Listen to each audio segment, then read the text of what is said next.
And this episode is going to be entitled. What was it? What was the title? Oh, come on. There had to be two shooters. Oh, it had to be two shooters. Yeah. You said this is right up your wheelhouse. Why is that? Oh yeah. I gotta tell you. Yeah, this is my bailiwick. Because two weapons involved. Kind of, and where are they? And why the switch of weapons?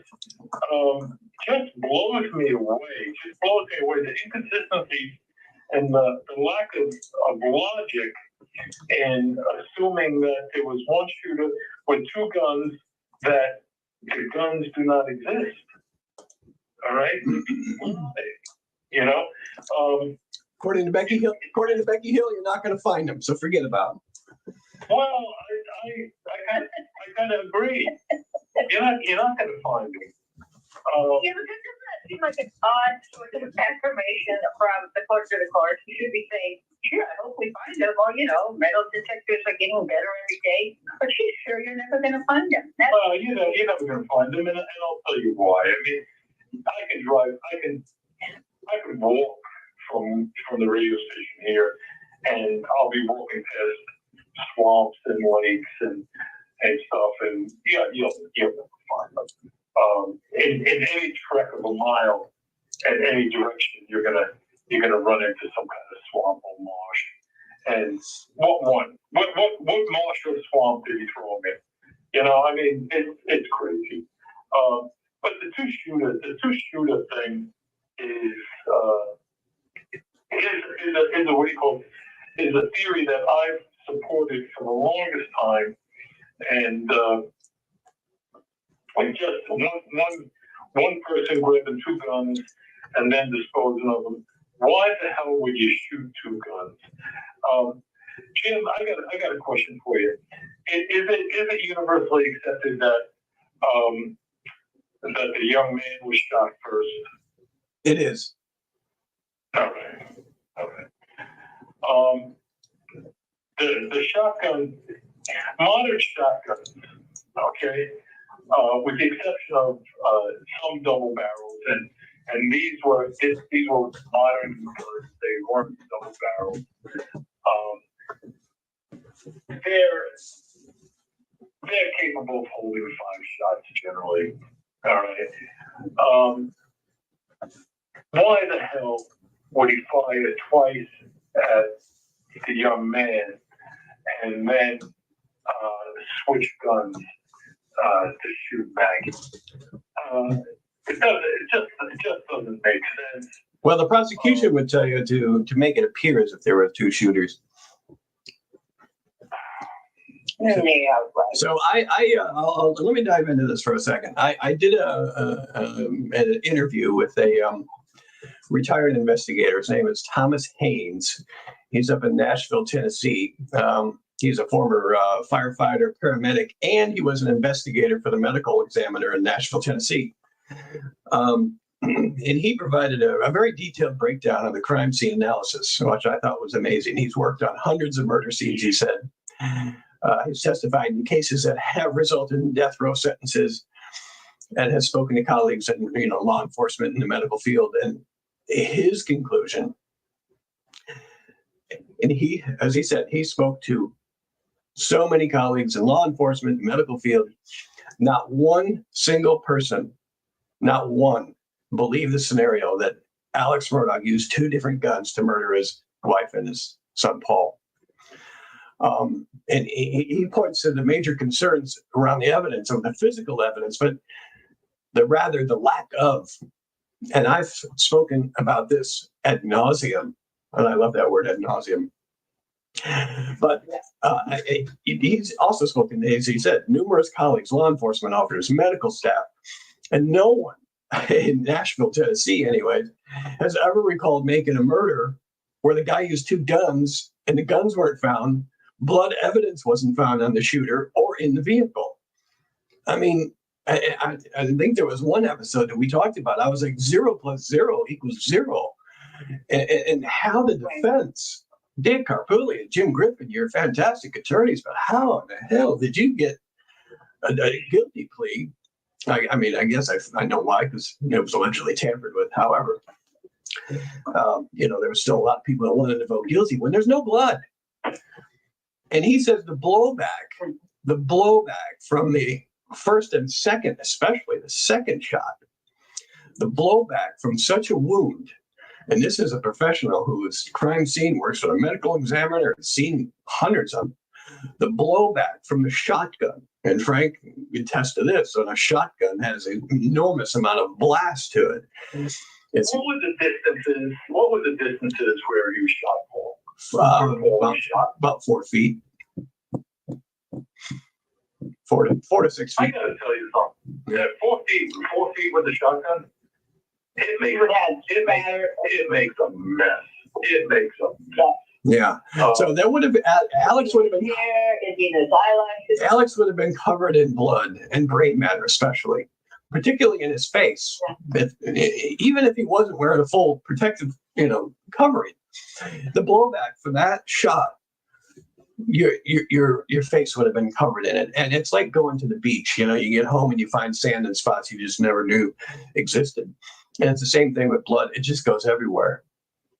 And do you guys remember? Do you remember seeing pictures of the Kennedy assassination? Mm-hmm. Mm-hmm. All right. Jackie was full of it. Do you remember seeing pictures of Jackie Kennedy all splattered in blood? Yeah. Yeah. And she didn't change. She wanted. I know she wanted the country to see what they had done to us again. That's the kind of slot that I would expect. All right. Well, from 4 feet, yes. I mean, yes, absolutely, yes. All right. I know. I've dispatched game, and listen, biologically, a 150-pound animal or 160-pound animal probably has the same amount of volume of blood and stuff like this. And I've dispatched game at 4 feet, and it's messy, and you try not to do it because you actually blood is actually corrosive. So if you get it on a firearm, you better clean it off real quick, or you're going to damage the firearm. Yeah. So if they ever found the guns or the shotgun that was used at 4 feet, there would be a likelihood that there would be blood on it and DNA. Maybe not DNA, but it would have shown some kind of evidence that it was used at 4 feet. It's too crazy. Yeah, I mean, there's Thomas Haynes. He says he finds it implausible that Murdaugh, without any traces of such evidence, could have committed the murders and then disposed of the guns, cleaned himself, and then left the scene without leaving behind any traceable forensic evidence. Quote. And he says the word is, and he put it in all caps to me, time. Time.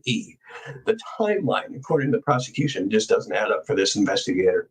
Well, that was my next thing to say was that the timeline, unless they had the timeline totally screwed up. All right. Well, it's too late now. Yeah. He could have never pulled this off. Right. Could have never pulled it off in the time frame. And then I have somebody that is thoroughly convinced of Alex's guilt, and they tell me, yes, that he was at the crime scene. Yeah, all right. We have video of him at the crime scene. At what point? Right.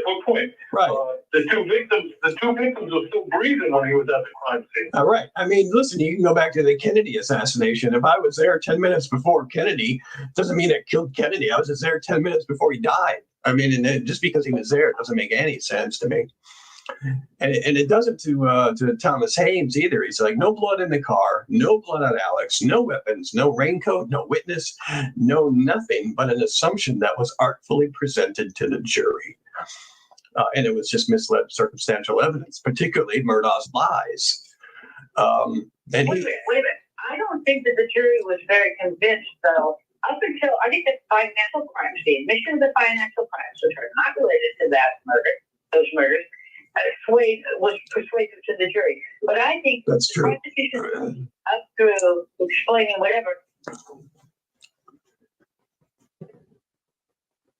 You there? Did I lose you? Maybe we might have Oh my lost. God. We got, Elaine, you back? I'm here. Oh, okay. You were starting to say the financial crimes. Okay. I don't think the jury, up until the admission of the financial crimes, which are highly prejudicial and I think irrelevant, Right. I don't think they got the prosecution's case at all. I think that they were not convinced by Creighton Waters' theory of how he was shot. Well, what I can tell you from a juror standpoint, what Myra states in her book, Because Enough is Enough, available on Amazon.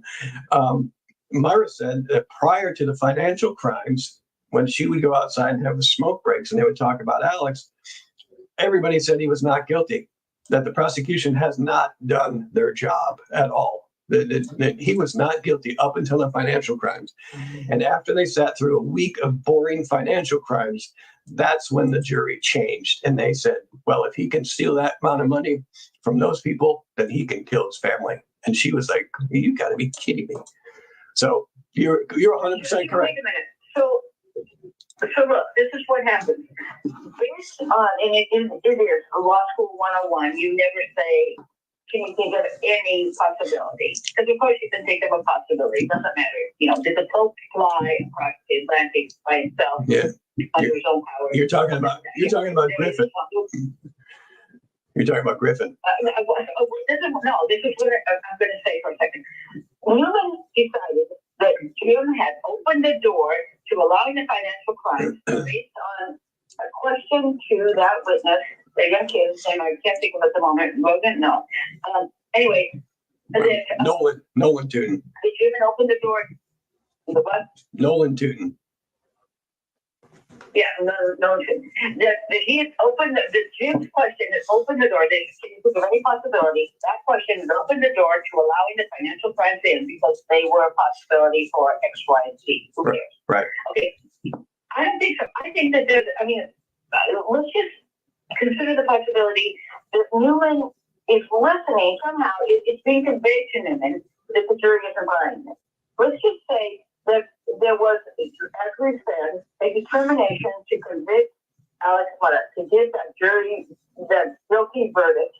And so when those people conspiring to do that become aware that the jury isn't buying it, then Newman kicks in to say, well, then let's bring in all the financial crimes. Because as the trial started, it wasn't a sure thing whether Newman refused to rule out, to make a ruling one way or another, on whether we was going to allow that very provocative, prejudicial evidence, used, allowed it to be used. And he allowed it to be used at a point in time when, coincidentally, we now know because of Myra, that the jury was not otherwise persuaded of Alex's guilt.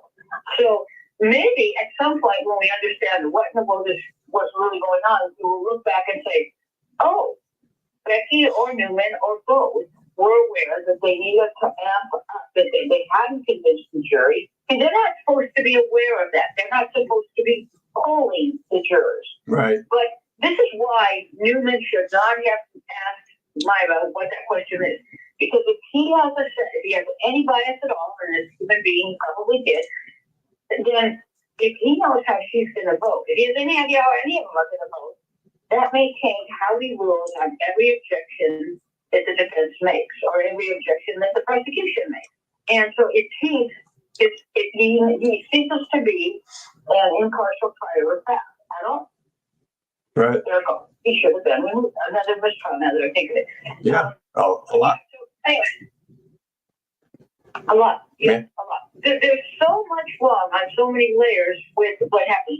But keep going because it's not just that it's not possible to do it with one weapon. It's not possible to do it at all. But anyway, and Jim, you put a lot of research into, a lot of effort and time into understanding why we couldn't have done it, physically couldn't have done it.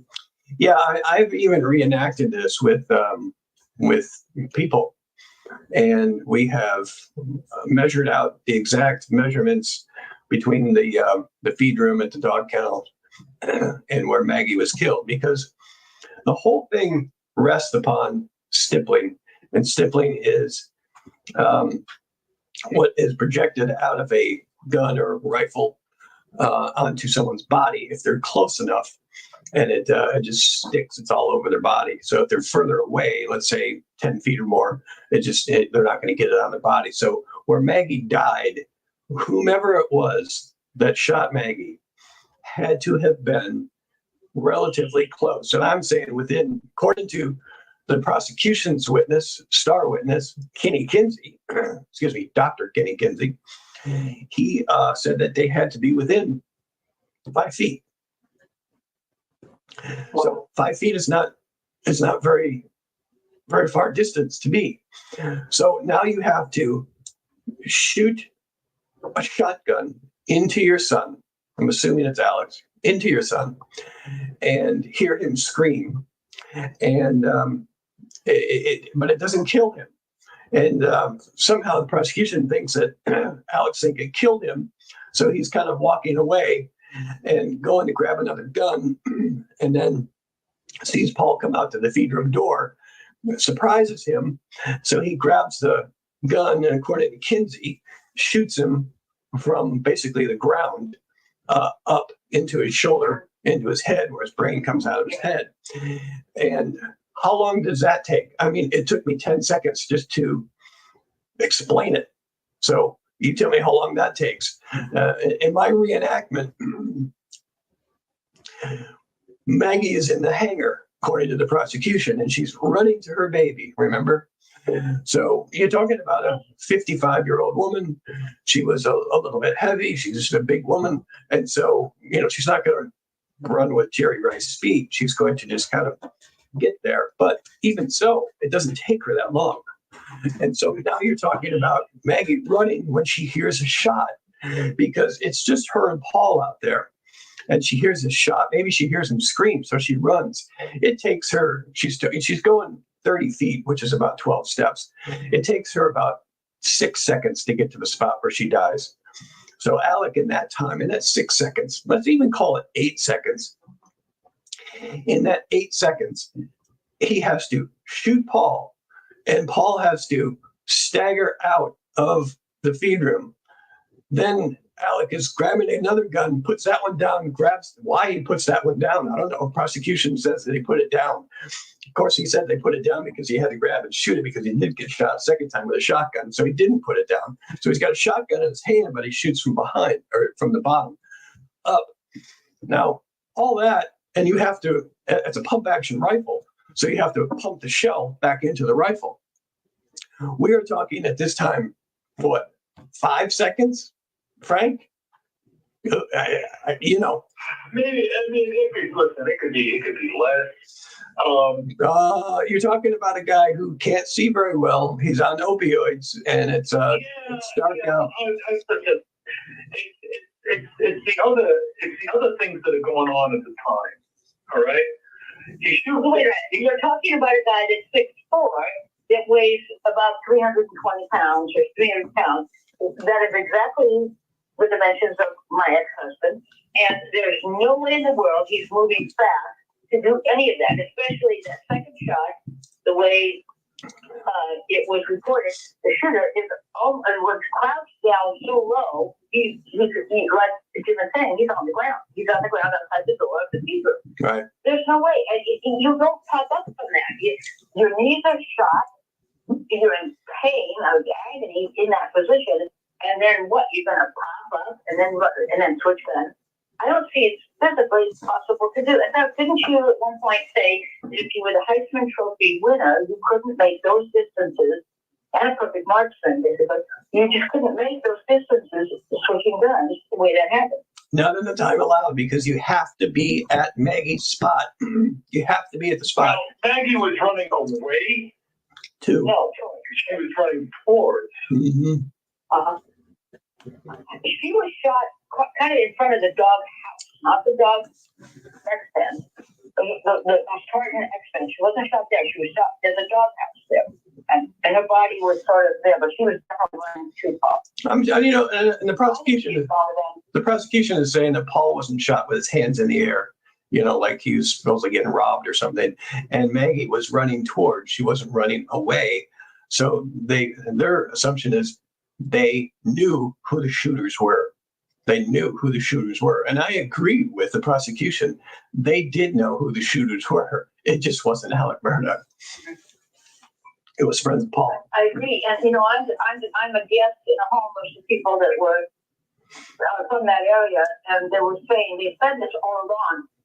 Everybody knows everybody down there. So I guarantee you, I would think it's very, very, very likely, almost a certainty, that both Paul and Maggie recognized who the shooters were, regardless of who they were. Whether they were people delivering drugs, the people that had come to deliver the drugs for Alec, or, there are a lot of theories, there are all kinds of motivation there to.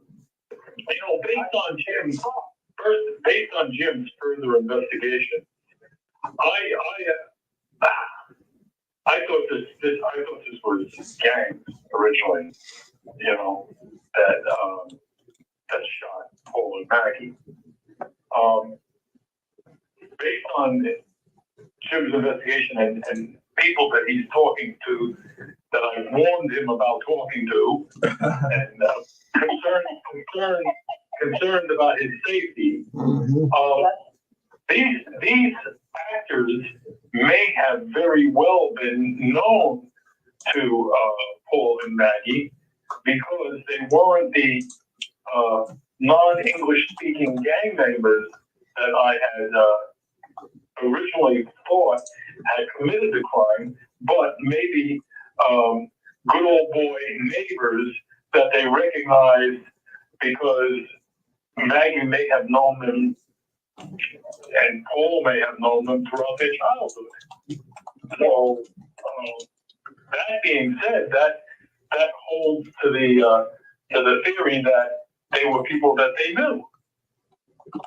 Right. So the other one is that I think it's credible to believe that whoever killed Paul was short, was athletic, maybe young. It could have been a woman, could have been a female, but somebody that had a certain statute. And so Clayton Waters makes that into this. It's like looking for a unicorn, that there were dwarfs running around with guns. No, they were people on 5'4". Well, the other thing is too, shotguns aren't always fired from the shoulder. Yeah, right? But I think this was you're aiming to. There's a deliberateness. It didn't the bullet, the kill shot. It transversed his body. I don't even want to get into this. It just it shot him in the shoulder and went up through his head. The headshot was the second shot. Yeah. All right. It could have very well been without being shouldered. So, listen, especially in haste. But you're right. Because when you shoot a gun, and you're in that type of situation, which I have never been in. However, I would assume one would go back to whatever their habit was, and their habit would just be to rifle it to their shoulder.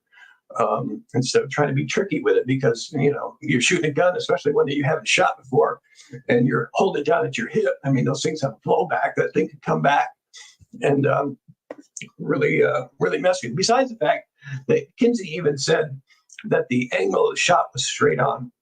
So I did an investigation experiment of angle of shots with a shotgun. My chair keeps dropping. Of a shotgun, and where Paul was. So Paul was about 5. I think his driver's license said he's 5'7". He might have been 5'8". But where he was shot in the chest, where that measured, if somebody was 6'4" and shouldering the shotgun, the angle of the shot would not have been straight on. It would have been a down angle. So that eliminates what that eliminates is someone who is 6'4" shouldering the gun. Same thing with 6'3", 6'2", 6'1", 6 foot. 6 foot still had a down angle. And I used string. I mean, it's very simple. You just use string and create where the angle is on the shoulder. And then where it starts to come into play is somewhere between 5'4" and 5'8". If you're 5'4" to 5'8", the angle of the shot would be straight on. So, I mean, okay, that makes it very likely it could be a woman. But Paul had friends, including people we might have mentioned in this broadcast already, that were short of stature, that certainly could have crouched down and popped up. he had plenty of friends in between the heights of 5'4" and 5'8". The what? He had plenty of friends who were between the heights of 5'4" and 5'8". Yes, he did. So when Creighton Waters, there had been witnesses at the trial, I think, are on the witness list. But so Creighton Waters is disingenuous, and the media picked up on this, that it had to be dwarfs running around with guns. It's insulting to all of our intelligence. Why didn't media say, this prosecutor is delusional? There are all kinds of people that could have fired that gun, including women. Women kill people. I don't know if you've ever noticed that. Mm-hmm. And then not every man is, tall. And so the idea that Alec is too, it would have been a downward angle, and that's not the angle, that's not the trajectory. That's why for Alec to have made that shot, given the trajectory that the state provides, he'd have to be crouched down so low that his knees would be killing him, his back would be killing him. And this sounds weird to say, but the blubber, his gut would be killing him. He's not popping up from that position. Right. So let's talk about the Let's talk about two shooters and who for the prosecution from the state of South Carolina, who said that it is possible for 2 shooters, or I cannot rule out 2 shooters. And the name. I'm good friend. Well, we start with her, but Melinda Worley, SLED agent Melinda Worley, she was cross-examined. She was cross-examined by Dick Harpootlian. She's a forensic scientist for the state of South Carolina, and she provided the critical, the forensic evidence during the trial. She didn't directly propose a 2-shooter theory. Her findings contributed to it. And her testimony, especially her analysis of the ballistics and the angle of the gunshots, were really crucial for the defense attorney to build on that case. And Harpootlian did that. And there's a point in time in her cross-examination where she was standing. She was out of the witness chair. Dick was in front of her. They were standing smack dab in front of the jury. And he's like, but it's possible, right? It's possible for 2 shooters. And she's like, well, I don't know. I wasn't there. He's like, none of us were there. We're trying to figure that out. But so what I'm saying is, yes, one scenario is 1 shooter, but one scenario, possible, is 2 shooters. And you can go to the YouTube of this and you can see at the exact moment she's about to say, yes, it's possible. She looks straight over at the prosecution's table and looks directly at Creighton Waters. And she looks back at Dick and says, it's possible. And that's when Dick's like, I'd like to enter this into evidence. That it is possible. A SLED agent who works for the state of South Carolina just said it's possible for 2 shooters. Now, who was the other one that did it that was for the state? Question? Mm-hmm. Yeah.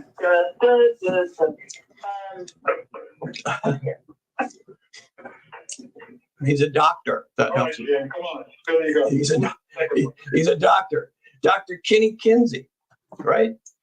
He did not, excuse me, he was... I don't think he wrote that for report. Stop for a second. No. I think that Tom Bevel was doing that, analyzing.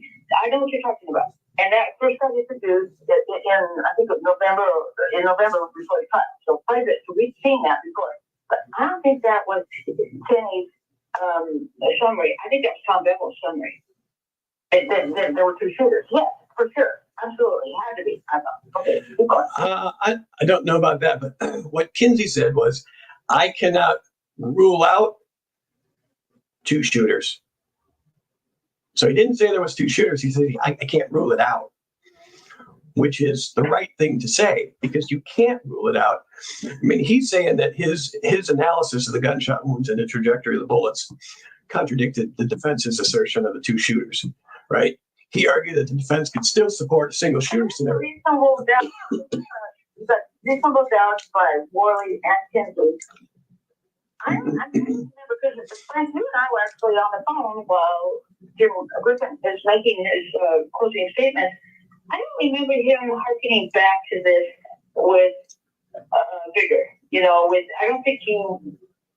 What I remember from his closing argument was about Scottish football, Franklin. I remember we were texting back and forth that, what the hell is he talking about? This is either the worst closing argument we've ever heard, or he must know that there's nothing but men on the jury and they all like football. They like Scottish football, whatever the hell that is.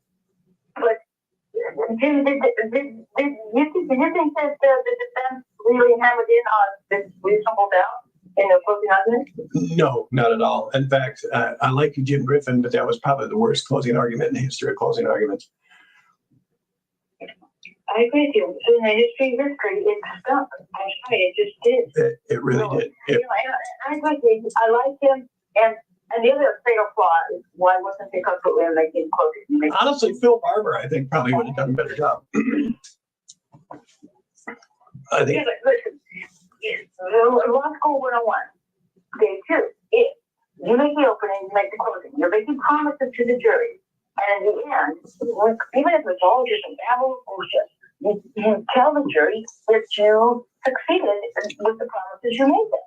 So out of trust with the jury. Yeah. Dick says, we made such a horrible mess of this trial, I can't remember what we did, so I'd like to, he actually said, can we divide up the closing argument? And said no. It was one more embarrassing thing that the defense attorney said we have made such a stinky mess of this entire defense, even I can't figure out what the hell we said. And then Jim launches into Scottish football. Yeah. Again, ineffective assistance of counsel, definitely it seems like there would be grounds for appeal. I don't think that Alex is ever going to do that. I think he has great affection for Jim and Dick, and I do too. I think they're very nice people.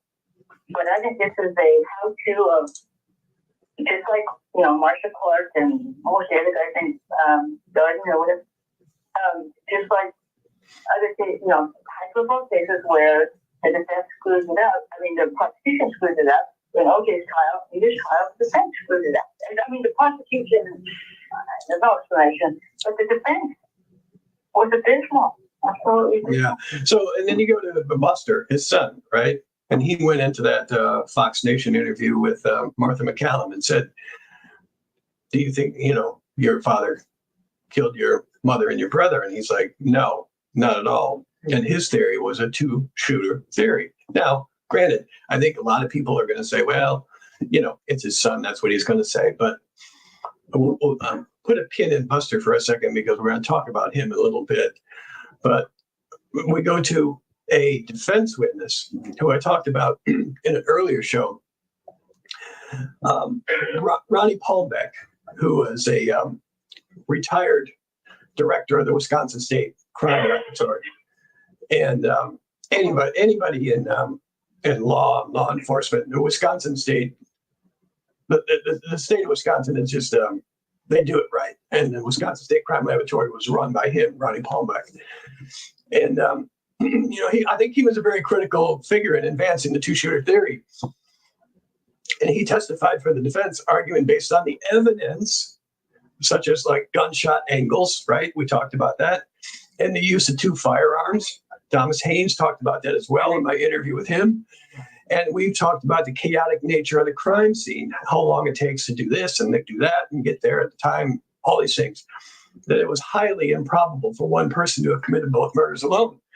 And that is Palmbeck's expert opinion. And I agree with him. And I agree with Thomas Haynes, who's had 30 years in this. So these guys do this, and they've reenacted multiple crime scenes, and they just find it implausible. And when we go back to what Myra said, get Murdaugh at any cost.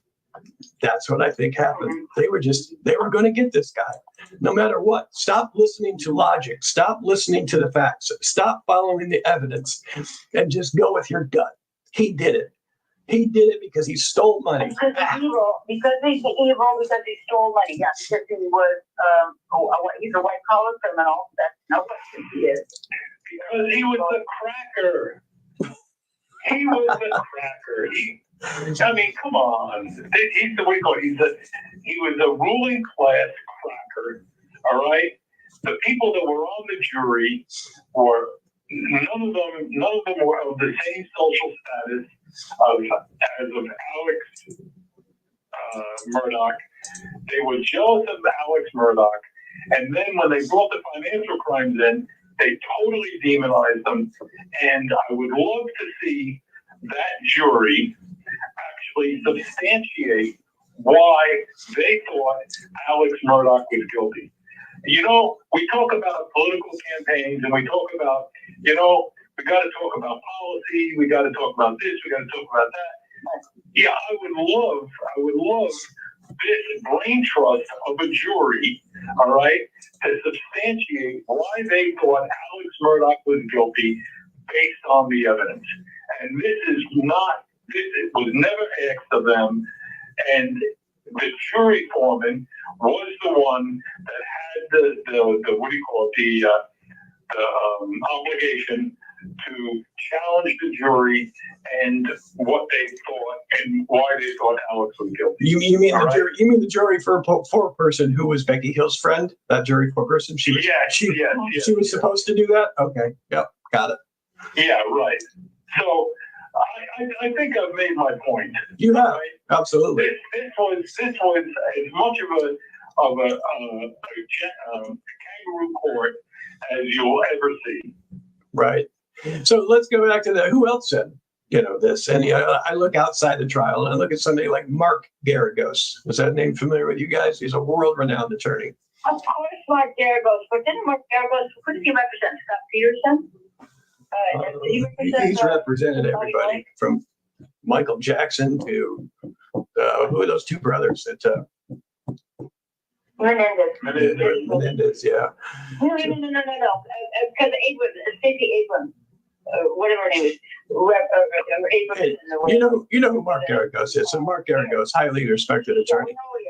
Yeah. He was on Chris Cuomo's show, and he provided this legal analysis, right? And Garagos, he discussed the plausibility of the two-shooter theory, and he indicated, well, it was a bold defense strategy, and I agree with him that it had enough merit to introduce reasonable doubt, and that's what we're going back to. Is it two-shooter theory, including SLED agents, including the star witness for the prosecution, Dr. Kenny Kinsey, cannot rule out a two-shooter theory. And what that does, according to Mark Garagos, and I agree with him, that it garners enough merit for reasonable doubt. And that's why my book is called Defending Alex Murdaugh, Not Guilty by Reasonable Doubt. I don't say Alex Murdaugh is innocent. I don't say he didn't do it. Oh, maybe I do say he didn't do it. But it's reasonable doubt, folks. It's a ton of reasonable doubt. So Garagos said it. And then there's another one, Sarah Azari. Am I pronouncing that correctly? You know who Sarah is? Sarah Azari is another. She's a podcaster. Yeah. If you were going to put Alex's trial to music, what song would you use? Ooh. Oh, I mean, come on, I think it's kind of obvious. No, feeling. Nothing more than feeling. Right. Of all the songs I would come up with, that wasn't one. I don't know. I can't quite see how they're choreographed. So here's the deal. Mark Garagos reminds me of Jerry Spence. I mean, Jerry Spence was more successful than Mark, but there's that kind of bluster and that kind of. So I'm going to take what he says and stick it in the pile of who cares. So this Rivari lady is Jim Whitman's partner in a podcast, aren't they? Called Real Justice or something of Justice, isn't she? I don't know who you're talking about. Say that again. The Zari woman is Yeah. the partner of Jim Yes. Yes. in a podcast. Yes. Sarah Zari. Yes. And because she and I have communicated back and forth a little bit on, some DMs on Facebook.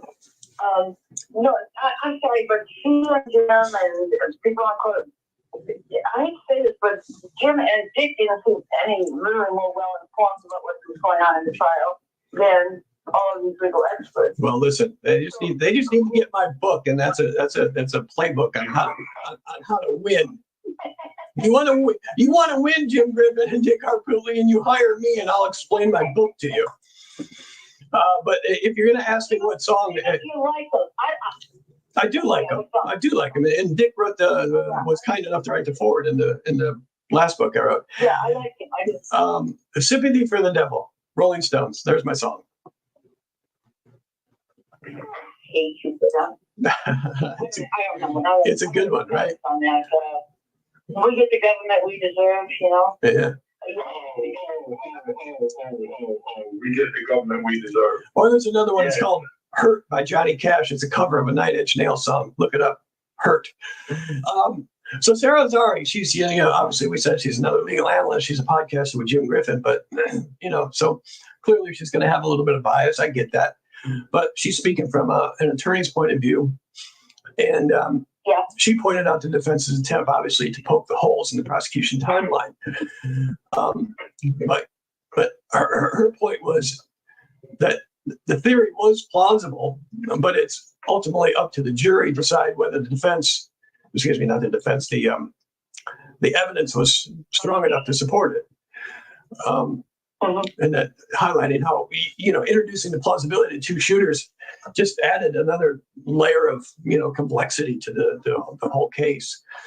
But actually, I thought that Jim was going to move for a directed verdict, right there, or Dick was when Melinda Worley said, "Yeah, it's possible that there are two shooters."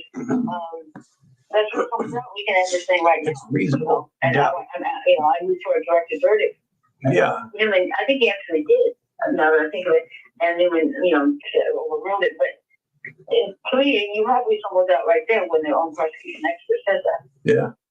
But it's interesting. The financial crimes took the trial in a way. It is the very definition of why that kind of evidence is so prejudicial, because it has nothing to do with who chose column ID at all. But that connection is so tenuous to be non-existent, really. And Alex. Tucker's father talked about that too. That wasn't motivation. No hearing where he would be ordered to do a thing like produce financial records would be such a threat to an attorney that they would have to go home and kill their wife and their son. I mean, it's just no.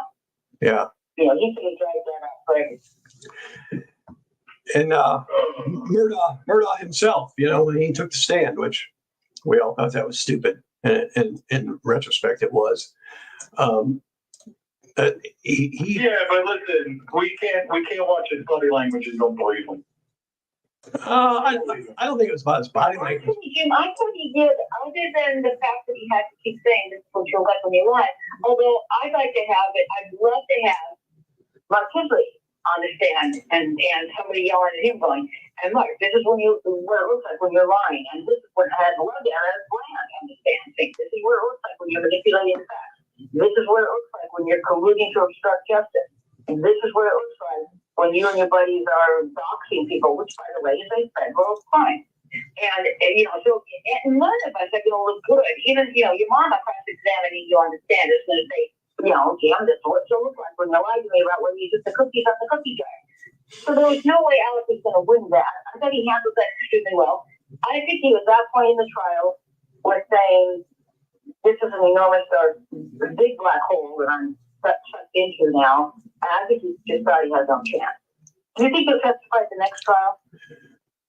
I don't think so either. I doubt it. But on the stand, he implied, Alex did, enemies of the family, possibly connected to the boat wreck incident, could have had a motive to target Paul. Suggesting obviously the two. He said that the night of the murder, even in his drug induced whatever that was, stupidity or fog, whatever. He said it then. He immediately said it then. He didn't concoct it later. In the moment, he said, I think this could be connected to. But when we talk about who all was connected to those folk rats, they all knew each other. Those kids in that area went to high school together. They went to grade, they went to school together, and that means all along. I imagine most kids in a certain age bracket knew each other. Whether they were, I'm not just talking about the kids, the boat brats that were on the boat, but they're buddies, they're friends, they're ex-girlfriends, ex-boyfriends, ex-whatever. They knew each other. I think that a lot of them had a motive. There was so much anger about Paul, and Paul he didn't live long enough to tell his side of who was driving the boat. He denied it, and we just assumed that he was lying when he denied it. But we never got a chance. We never heard a word from him. He never testified. We never heard his voice at all. And I think that Maggie he had sort of, at one point, sort of agreed to take the blame. And I think that Maggie was saying, no, you're not taking the blame for those brats. We're going to, Connor was driving the boat or whatever. There's a different story there than the ones they were spreading about Paul. But that story that they spread about Paul just contributed to so much hatred toward Paul.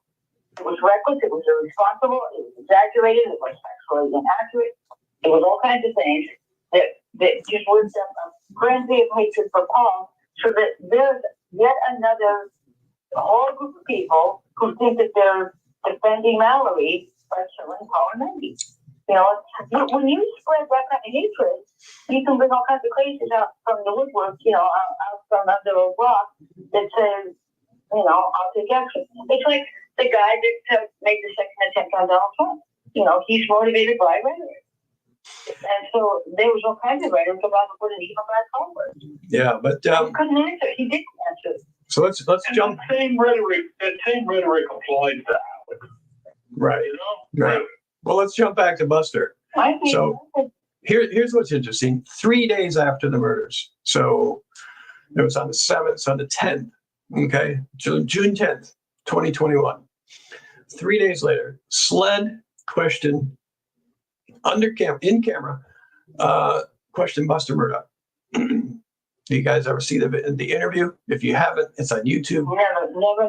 It's very interesting. It's very interesting. I suggest you do. It's about an hour. It's not very long. And in that interview, towards the end of the interview, the SLED agent, and there was a couple in the car, and I think Buster had an attorney in the back seat as well. And the SLED agent goes, well, listen, I need to talk to you about something. If I didn't ask this, I wouldn't be doing my job. When they say that, bad questions are coming.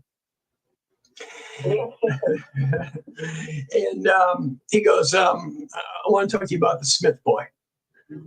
And you know what I'm talking about? And Buster's like, yeah, I know what you're talking about. And what they were referring to is the mysterious death of Stephen Smith, 19-year-old boy who was allegedly murdered in Hampton County back in July of 2015. And of course, there was very suspicious circumstances of his death. But this questioning from SLED to Buster Murdaugh sparked a ton of rumors about the possible connection between Buster and Stephen's death, which has been debunked over and over again. So there is no connection between Buster and Stephen. I have even myself investigated and have found nothing. I can't find anything. But some speculated that, SLED's inquiry into Buster so soon after the murders, could hint at a broader undisclosed motives or connections. It just really remained speculative, and the timing of it, the intrigue and the complexity surrounding all this case, it didn't make any sense to me. But what I questioned could SLED have been trying to see, this is a question, could SLED have been trying to see if the real killers of Stephen Smith may have also killed Paul Murdaugh and his mother, Maggie? That's the question I ask. Because if you watch the interview, it really seems like that's what they're pushing for. But he never really asked the question. He was asking every other question except that. Was that Owen? Who was asking that, Owen? No, it wasn't Owen. It was somebody else. All right, now. Kim Griffin in the car. Just a minute. Go ahead. Was Jim Griffin representing Buster in the car at the time? I don't believe so. And I think it was one of the PMPED attorneys. So here's the thing that's true. The PMPE attorneys had no clue what was going on whatsoever, and they stunk at defending their witnesses. Well, it was just an attorney, you know. No, but I understand what it is to defend a deposition, to defend a witness. They stunk at it. Trust me, you can always back and say, you know, Elaine, you're right. And I think Jim Griffin was in the car with Alex Murdaugh, you know, in the very early morning, you know, like 1 o'clock in the morning. No. That was not Jim Griffin. That was a PMPED attorney. Jim Griffin was in the car on the 10th. What was the other guy? What was his name? He was Ronnie Crosby. Yeah, it wasn't Ronnie Crosby. It's a guy with a beard, heavy set guy. Maybe. I can't think about the top of my head. Well, he's Is that all they do down here is interview people in cars? I mean, you know, how would you interview in the car? I thought all they did down here was make babies in the car. But never happened. What's your good friend? You know, Frank with the jokes. Ooh, take my wife, please. Yeah, no. Okay, Jim, you know what I'm talking about? The Stephen sister who has the child with. Oh, yeah, with the sheriff of Yosemite County. I'm trying not to say it. Yeah. Let's not mention it. No, it's alleged. The child is old enough to maybe hear. It's alleged. Yeah, credibly alleged. Okay, so yeah, I thought it was weird that they're using a car, but then I thought, well, maybe that doesn't make any sense because if you're concerned about COVID and you jam everybody in a car, you're sure to spread it. So I don't get what that was about. Okay, but anyway, so go back to this. I think I heard part of this thing was busted, but you know, when you're looking for something, I remember I was looking for something else, and there was some other part of this that caught my attention. So I'm going to go back and watch it again because I think you're right. I think that there had to be people in law enforcement that understood there was, or were concerned that there was a connection, and that's always been. That got spun. You know, after the magazine Paul killed, that got spun into implying that the connection was that Buster was involved, instead of that the killers of both Stephen and Paula Maggie are the same person, which is something that was just blowing the narrative under the water. I mean, you know, the three of us talk about things that we don't normally broadcast, and I'm concerned. I don't want to pee in anybody's Cheerios, but there's at some point in time, and now is probably not the time because you know other folks have, you know, some of you folks have irons in the fire, but we should talk about the Stephen Smith murder and the Paul and Maggie murder and the possible connections they could have had and the common players that could have been involved. There's common threads So throughout. right now, on the phone, just a minute, on the phone at this minute is a gentleman that knows a great deal about that, more than I know that, and for his privacy, I don't want to get into it now. Yeah. At a later date. So grandparents, we could be his grandparents or parents. Let's call them our parents. We're concerned about among other things, his health and well-being. Yeah. Yeah. Yeah. Plus, that really that needs to be monetized, right? Yeah. 100%. I agree. You know, and we're looking. We got about 4 minutes to go. Really? Wow, that was fast. Yeah. Boy, time flies when you're having fun, doesn't it? Yeah. It's falling. Yeah, I mean, I think we've really determined that the possibility of two shooters was a real possibility and a more likely. Can we agree on that? A more likely scenario? Yeah. Then the difficulty of one person manipulating two non-existent firearms, right? You know, that's just. Well, Can I just go through real quick in my book, Defending Alec Murdaugh, Not Guilty by Reasonable Doubt. I talk about this explicitly, and I break it down. So here it is. Shooting a target, Paul, 2 to 3 seconds. Putting the gun down to 12 gauge and picking up another gun to 300 blackout, 2 to 3 seconds. Running 30 feet at an angle of 41 degrees, 5 to 7 seconds. Shooting another moving target, 2 to 3 seconds. Total time, 12 to 15 seconds. Maggie is already at the spot where she died within, what do we say, 6 seconds, 8 seconds? 6 seconds. 6 seconds. You said 6, but you bumped it up to 8 just to be. So and the process, and Myra says it in her book, Defending, enough is enough, is that sometimes it's not what the prosecution tells you, it's what the prosecution doesn't tell you. And neither, by the way, did the defense go through the timing of what I did. And we laugh at saying Jim Griffin and Dick Harpullian need to hire me because I can prove reasonable doubt with just that. You don't need to put me on the stand. I'll bring an expert in. I'll show you exactly how it's done and how it can't be done. It's impossible. I don't care if you're the Flash from, the movies. You can't do it. It's just impossible. It's impossible. And I'll leave you with that. It's impossible. That's the song. It's impossible. Can we all agree on that pretty much? Listen, I'm convinced. I'm convinced that there were 2 shooters, and I've said that early on. Now, the identity of the shooters has changed in my mind. Yeah. All right.